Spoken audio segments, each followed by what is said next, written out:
Hello everyone, I'm Daryl from Encapto WiFi, and today I'm going to take you through some of the key features our smart Wi-Fi management platform offers. Now, free Wi-Fi for guests has been around for some time, right? And was traditionally about offering a convenient way for your patrons to get online whilst in your premises. Well, not anymore. Wi-Fi has gotten a lot smarter and is now a vehicle to engage with and learn more about the habits of your customers. Encapto WiFi is a multi-site, white-labelled Wi-Fi management and analytics platform that is vendor agnostic and complementary to any planned or existing Wi-Fi network. That's Ruckus, Cisco, Aruba, Meraki, you name it. Now, I've just headed over to clouddeck.encapto.com, entered my credentials, and I'll click login. And the first thing we're going to notice is the dashboard. So the dashboard gives an overview of your entire network, all sites, all devices, all hotspots. It's going to show a summary of user statistics in graph form, including number of users, data usage, session times, and the most popular user devices down here. It's also going to give you at a glance overview of network health. We can see here the sites in green are online, healthy, and also the little number next to them shows how many users we've got online at each site. And then we have sessions by time of day, really just an executive overview of what's going on your network at any one time. And that is selectable for the last 24 hours, week, month, year, and so on. Now you'll also notice on the left-hand side here we've got the navigation menu that allows us to sort of jump in and configure the various aspects of the network, the Wi-Fi networks, across the multiple sites. That really boils down to sort of how guests get online and what is the engagement experience, as well as the ability to sort of collect and view that data in reporting. So, devices is really, the configuration of networks on a per site basis. So, regardless of the amount of sites you've got, each one can be configured independently, each with its own granular set of settings, whether that's a login method or, the captive portal that is displayed to users when they connect. Authentication methods is really how users get online, be that Facebook login, SMS or email login, or a simple click to get online. Take you through that in a moment. Campaigns display an advert to users when they connect. At the moment it's a static image ad, but I will show you also what we're working on, and that's the ability to display a video when people connect. Surveys is really the ability to generate a survey. So you create the questions, you assign it to whichever sites you want that to be displayed at, and then you can make it either mandatory or optional, so that when a user connects and they go to get online, they are asked to complete the questions, and then you can collect that data and export it, or just view it online here, or use it for your own purposes. Portal designs is really, the ability to do a branded login page. I'll show you those in a moment. That's all got dynamic content in it, and again, you can have a sort of common portal design across multiple sites, or you can have individual sections within that portal design that allows you to have location-specific information. Terms of use, the most boring bit, but of course, essential in any Wi-Fi network really. So again, design your terms of use, deploy it onto your networks. Reports, really, what is that data? What does it look like? How many users have you got? What is the survey data? And then we'll start talking about location analytics as well.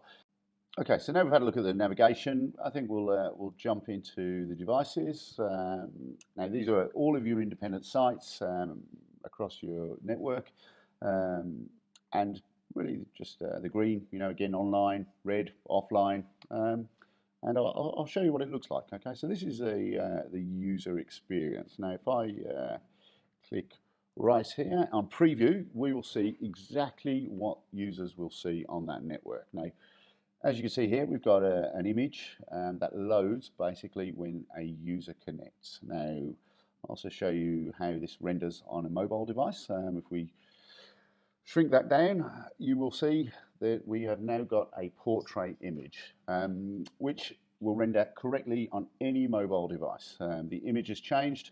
As we drag that wide again, you'll note that the image goes back into landscape.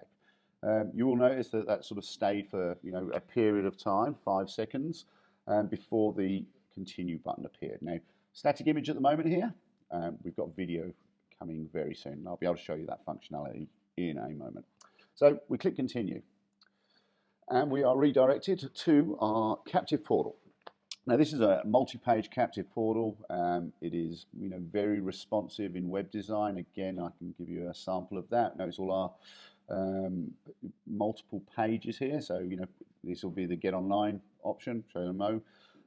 Here's our main page. We've got a bit of information, really, image, bit of content in here, another image, more content, and then some useful links down there. We can also add other items in there. We can have a menu, for example, in there, if there's a restaurant, and we can also put something simple in there, like opening hours, basically. Again, if I just shrink this window down, you'll see that change to a responsive mobile site now, and our menu items now appear here, basically, as opposed to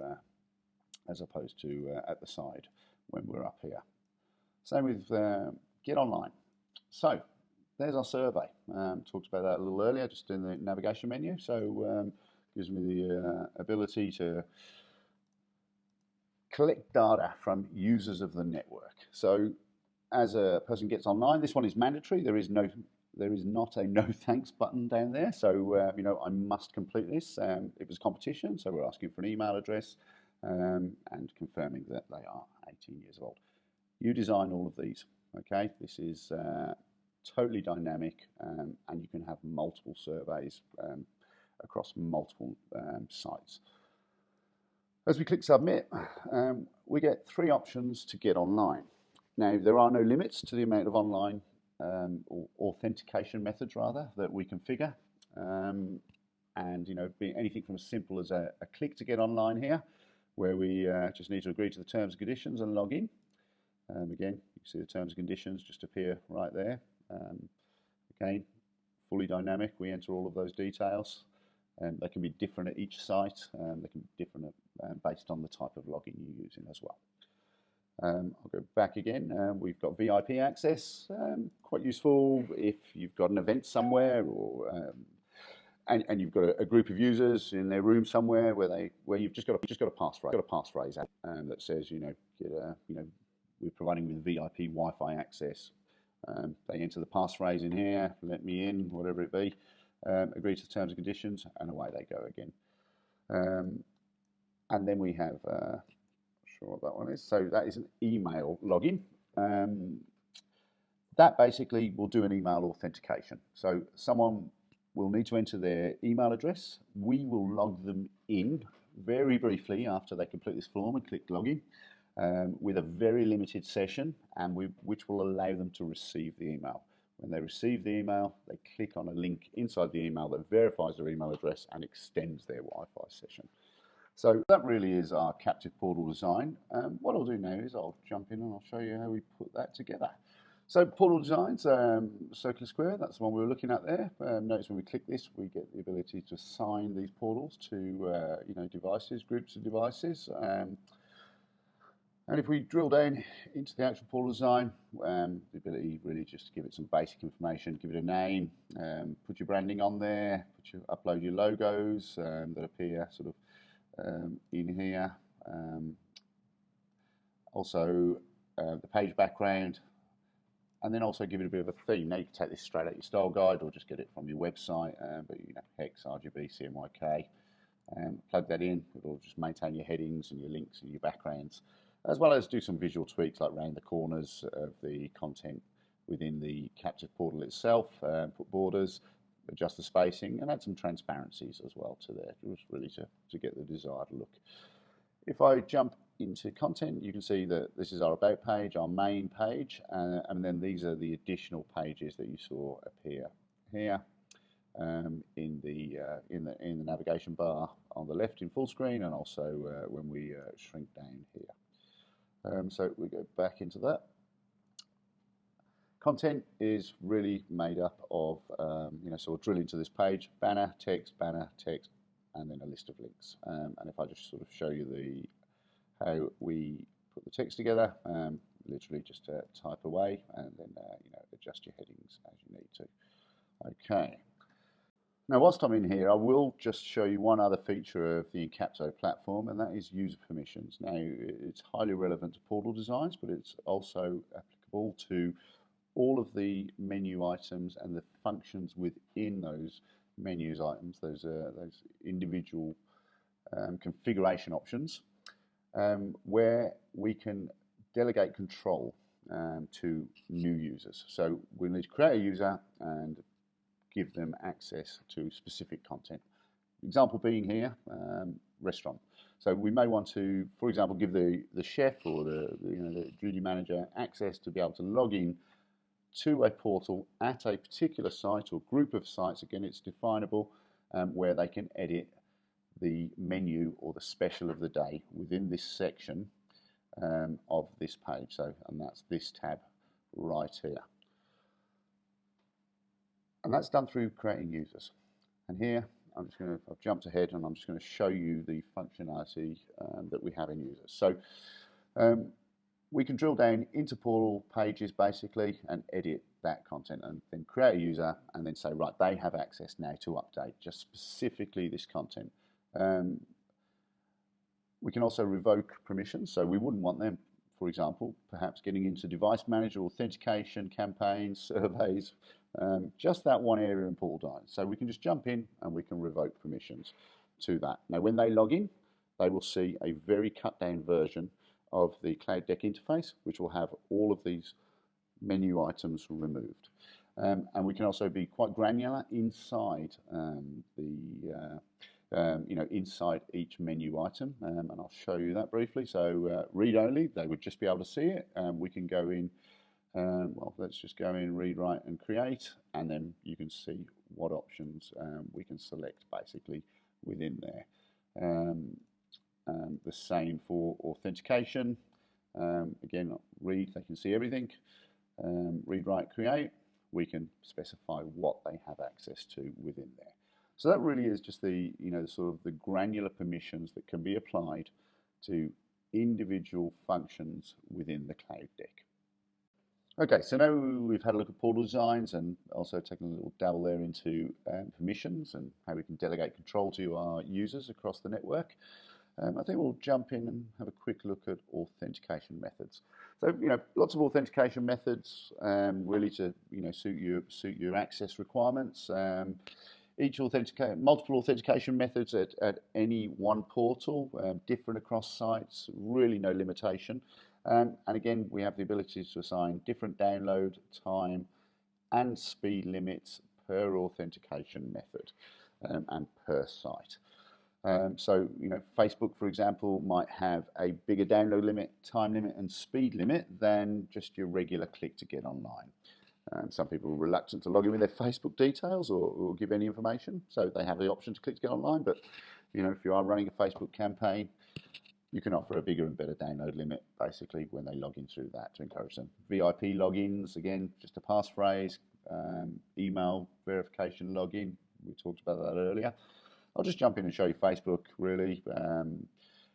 Basic information again, give it a name, assign it to your sites, select all of them or just a select group of them.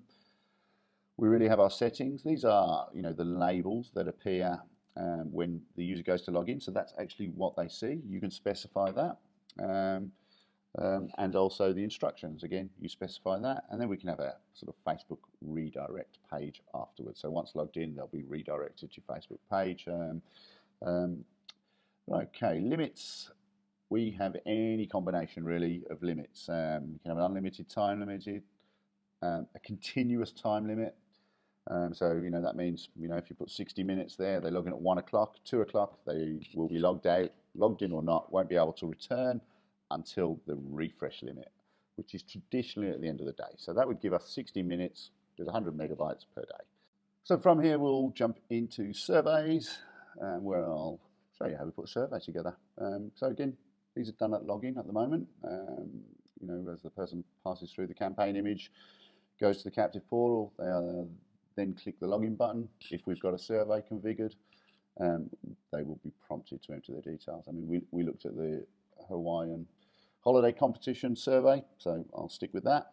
We'll jump in there and we can see where it's being used, and then we can also give it a brief description and then see the actual questions themselves.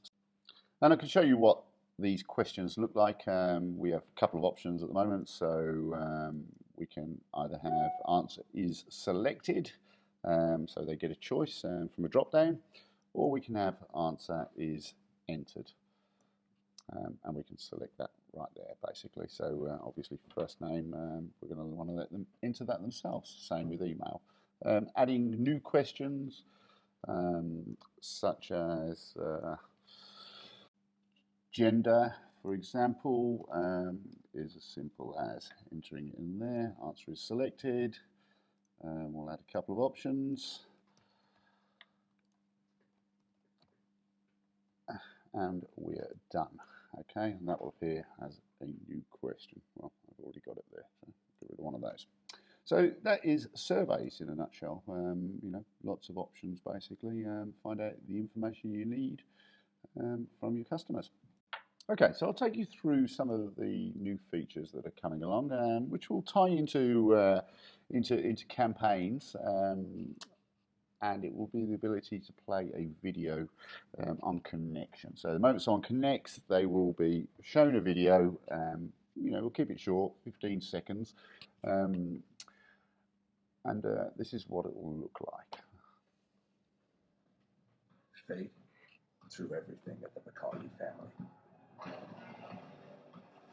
The fire of 1880 couldn't stop us.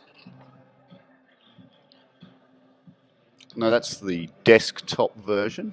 Hopefully you can hear me over this. If we shrink this down, we'll start it seeing to move into a mobile. And note the you know, you will be redirected to login when the video above finishes playing. Okay, so we'll just let that run its course. Enjoy. I'm sure you've seen it before. But at the end of this video, we will be redirected to a welcome page. So no login is possible now until this video completes playing. Bacardi, untamable since 1862. Okay, and then we have our portal redirect. Now, those videos can be part of campaigns, and they're also reportable as well, so we can have proof of play. Okay, so I'm going to show you another feature we've got due for release by the end of July, and it is basically location awareness. Now, all that's required is a vendor that supports location. So access points nowadays, you know, will triangulate or detect if a user is present, and also provide a location of that user if you've got a sufficient amount of wireless access points to triangulate and locate them. Now, you know, that can be used for wayfinding or quite simply for loyalty and better understanding, you know, where your clients go, which of your sites they visit, and you know how long they spend there. And you can use that for any purposes. That can be for loyalty or for, you know, pushing offers to them as they enter a particular area. Now, users do not need to be connected to the Wi-Fi. They just need to have their Wi-Fi enabled on their device, and the device will broadcast looking for wireless networks. It's not connected to a wireless network. It will just broadcast to see what's around. The wireless access points will detect that, and we take that live stream and feed it into Encapto, and then we can do stuff with that. Now, again, this is still in development, so you know, developers will flip if they see me showing this to you, so we'll just keep it amongst ourselves, and I'll take you in and show you what we can do. So I'll just jump into this imaginary site here, and really we can give details basically on the site. Nothing new there. I think we've seen that right through this demonstration. What I will do is I'll jump into maps, and I will show you the functionality. So do excuse the picture of koalas. That's all the go around here. But we do have a floor plan in there. I will click on the floor plan and I'll be able to show you the layout here. So I'll just grow that. Okay, so what we can do is we can draw zones and we can attach functionality to zones, or we can report on just within those zones. Zones can be removed and created. So if we want to know what's going on in the car park, we can draw a zone quite simply there. And we've got Wi-Fi coverage out there being detected. We'll give it a nice green colour and we'll call this the car park. And we'll click save. And there we have our zone. And now we can do reporting within that zone. We can also move zones around. So if we want to know what's going on in the toilets, that's unfortunate that I've moved it there, but that will allow us to report on activity there.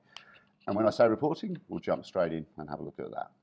So what do we get when we have location services enabled? Well, we get a timestamp, a location in X, Y, and Z coordinates, Z being floor level, and also the MAC address of the user that is being located. Now, this can be reported on, so we can look at total visitation, repeat visitation, average visits per person, and we can adjust the time ranges on all of that, and we can also just look at, pretty graphs with all that information on it. We can compare sites, look at arrivals versus departures, new versus return visits, and also absence in hours. Again, there are variables. You can change all of this in settings, so you can adjust the data as required, and also look at your dwell times and your sort of dwell distribution as well. So what can we do with this information now we have it? I mean, here we're just looking at graphs. We can look at heat maps. I can't show you that at the moment, but we can also, we can compare our dwell times per sites. We can look at cross-site visitation. You can really start to understand what your customers get up to.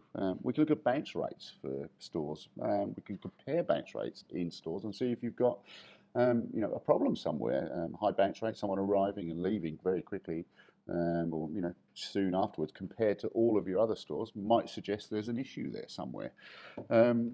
We can measure campaign effectiveness. I'm not talking about the Wi-Fi campaign. I'm talking about TV, radio, newspaper advertisements. All can be measured really. So you run the TV ad.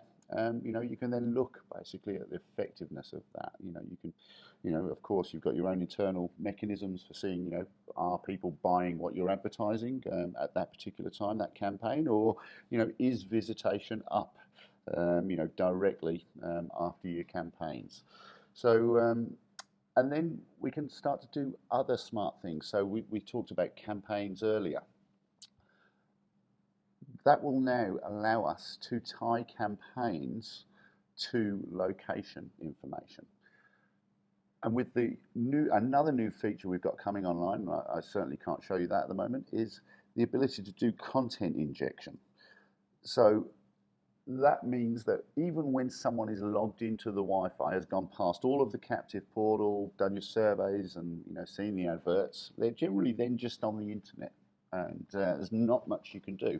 However, they may be looking at your competitors' websites whilst in your store, and you want to know about that, right? So we can specify a rule to say, using the content injection or the proxy server that we have sitting at the edge of the network, we can see all the URLs they're looking at. We can look for keywords, and then we can push coupons within their web browser.